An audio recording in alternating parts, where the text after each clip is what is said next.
ابو روم غفاری کہتے ہیں میں نے کہا چل حضور کے دربار میں، اپنے آپ کو لیا حضور کے دربار میں حاضر ہوا، اللہ کے نبی تشریف فرما تھے۔ اب یہ ڈر رہے ہیں کہ سرکار کی طرف سے مجھے کوئی سزا ملے گی یا مجھے کوئی مار کٹائی ہوگی۔ یوں جا کے نا دروازے سے پیچھے جا کے کھڑے ہوئے تو میرے آقا صلی اللہ علیہ وسلم کی جو نگاہ پڑی حضور مسکرا دیے۔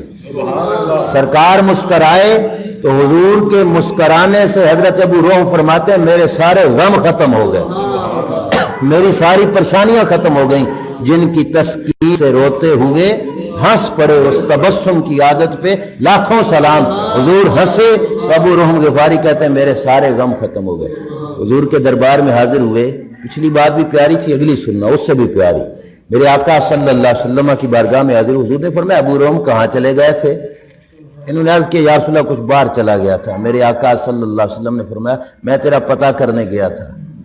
اب پتہ کس لیے کیا؟ توجہ، فرمایا ابو روحم میری لاٹھی سے تیرے پاؤں پر میں نے ضرب لگائی تھی، میں چاہتا ہوں اس کے بدلے میں تمہیں کچھ دوں تاکہ تو خوش ہو جائے۔ ابو روحم کہتے ہیں حضور کا ریوڑ تھا بھیڑوں کا، حضور نے فرمایا ابو روحم یہ سارا ریوڑ ہی لے کے جا، سارا ریوڑ لے کے جا۔ ابو روحم کہتے ہیں راستے میں چلتے ہوئے میں نے بھیڑوں کو گنا تو 80 بھیڑیں حضور نے مجھے عطا فرما دی، 80 بھیڑیں حضور نے مجھے عطا فرما دی۔ کون سا دربار ہے جہاں سے اتنی شفقتیں ملتی ہیں؟ ماں باپ سے اتنا پیار نہیں ملتا جتنا پیار مدینے کے تاجدار فرماتے ہیں، خدا کی قسم۔ اب بھی کوئی جھگڑے بات کہ ان کی آمد کی خوشی کرنی ہے یا نہیں کرنی تو اس کی اپنی قسمت، اس کا اپنا نصیب۔ جن کو اتنا کریم نبی ملے اس کریم نبی کے ملنے پر رب کا کیوں نہ شکریہ ادا کریں، جنہوں نے ہر میدان میں شفقتیں کی، ہم پہ کرم کیا، رحم کیا۔ میلاد منانا پھر ہمارا حق بنتا ہے کہ نہیں بنتا؟ میں میلاد کی بات کر رہا ہوں، یہ بھی یاد میں رکھنا، بھنگڑے، ناچ، ڈول دھمکا، آتش بازی یہ میلاد نہیں۔ میلاد ہے ذکر رسول کو بیٹھ کے اللہ کی یاد کرنا، اللہ کا ذکر کرنا۔ اور یہ میلاد میں نے رات کو سنا ایسے لوگ بھی مان گئے جو کسی چیز کو نہیں مانتے، ان کو یہ میلاد ماننا پڑا کہ بیٹھ کر ذکر رسول کرنا اور اللہ کے رسول کی یاد کرنا، اس کے اندر کوئی حرج نہیں۔ ہاں جو جدید طریقے لوگوں نے اپنائے ہم اسے میلاد نہیں کہتے۔ ضرور جھنڈی لگاؤ، جھنڈے لگاؤ، مرچیں لگاؤ، خوشی کا انداز اپناؤ، اس میں کوئی حرج نہیں۔ لیکن میں ایک آپ کو مشورہ دے رہا ہوں، آگے مرضی آپ کی۔ آپ جھنڈا لگاؤ گے چھت پہ تو کتنا عرصہ رہے گا؟ تقریباً 2 مہینے، یا تو اڑ جائے گا یا پھر آپ اتار کے رکھ لو گے۔ جھنڈی لگاؤ گے تو کتنا عرصہ رہے گا؟ یہی 1-2 مہینہ، پھر ختم ہو جائے گا۔ وہ جھنڈا نہ بتاؤں جو مرتے دم تک اترے ہی نہیں، بتاؤں؟ اللہ کے نبی کے میلاد پر ارادہ کر لیجئے چہرے پہ سنت رسول سجاؤں گا۔ اب یہ جھنڈا وہ ہوگا جو قبر میں بھی ساتھ جائے گا، اور کوئی مائی کا لال اس جھنڈے کو اتروا نہیں سکے گا۔ اور نیت یوں کر لو کہ میں میلاد کی خوشی میں چہرے پہ سنت سجاؤں گا۔ اب یہ میلادی داڑھی ہو جائے گی، اب کسی مائی کے لال کو کہنا کہ روک مجھے اس میلاد منانے سے، اب اسے اس کو روک نہیں پائے گا۔ اور یہ وہ جھنڈا ہوگا جو میدان قیامت میں بھی ساتھ جائے گا، اور یہ وہ علامت ہوگی جو حشر کے میدان میں بھی ساتھ جائے گی۔ اہتمام میلاد پہ اس طرح کا طریقہ، اولاد میں سے ایک بچہ کہہ دو میلاد کے نام پہ میں اللہ کے دین پہ وقف کرتا ہوں، جب تک جیے گا یہ بھی میلاد ہوگا، کل مر گیا تو وہ بھی میلاد کے لیے کام آئے گا۔ ایک بچہ دین کے نام پہ وقف کر دو، یہ بھی میلاد ہے۔ ایک بچے کو حافظ قرآن بنا دو، یہ بھی میلاد کی خوشی میں۔ ایک بچے کو عالم دین بنا دو، یہ بھی میلاد ہے۔